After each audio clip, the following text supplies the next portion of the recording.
Greetings and Happy New Year. I want to wish you a very prosperous, very happy, very peaceful New Year.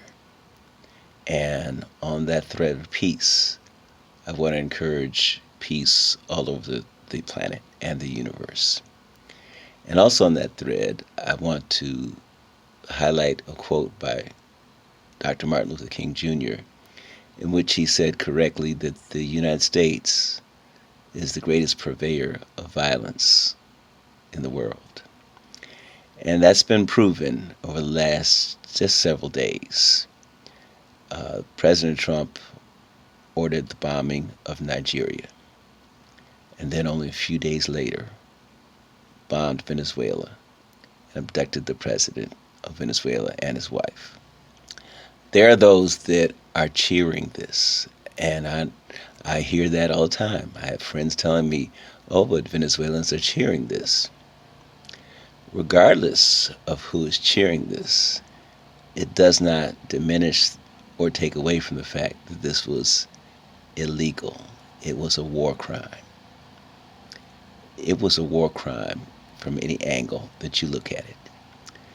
And probably the most odious angle that I want to discuss is something that doesn't really involve Maduro or Venezuela. It involves all of us.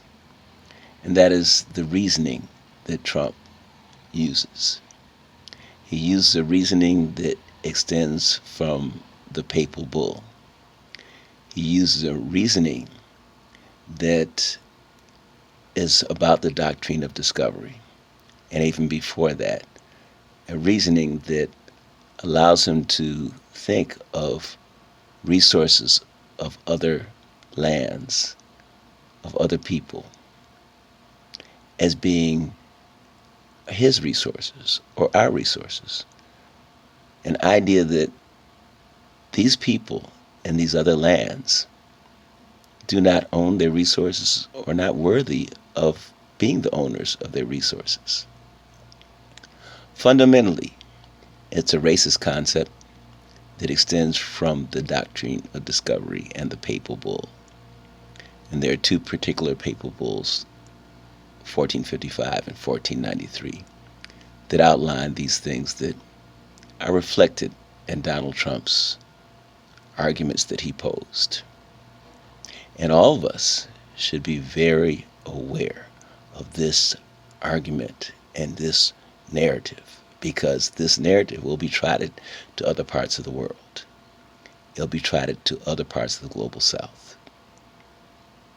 And on top of that, the accusations against the president of Venezuela refer to a business of narcotics trafficking that is entirely run by the CIA.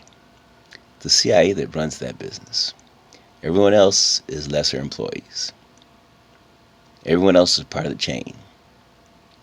CIA runs it. They've accused the president of Venezuela for running a business he wasn't running.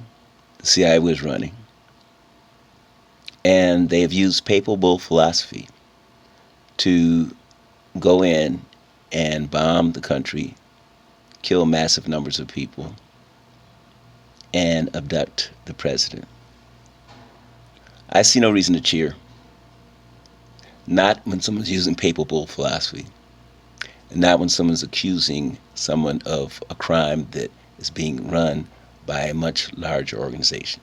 And let me talk about this crime, the CIA, because throughout the 60s, the mid-60s, pretty much till today, the CIA has been running this narcotics drug business, and they've been funneling the drugs into the hood of various cities. I grew up in a city where that was the case.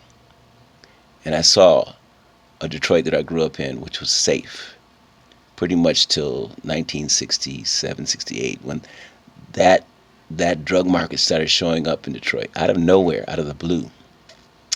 And it created junkies. And junkies were somebody who were like a hidden thief, a hidden factor in your neighborhood, which was destroying the economy in your neighborhood. And this was the attack that was silent attack against the black enterprise and the indigenous enterprise, too, of the United States. And so you see that Trump would attack Venezuela and try to tear down its economy so that the United States could build resource theft business from that. But basically the same war was being driven both at home and overseas. The war on the communities, on the black and indigenous communities here in the United States, and the war against indigenous communities in Venezuela for their resources. Now, however you shake it, there's nothing here to cheer about.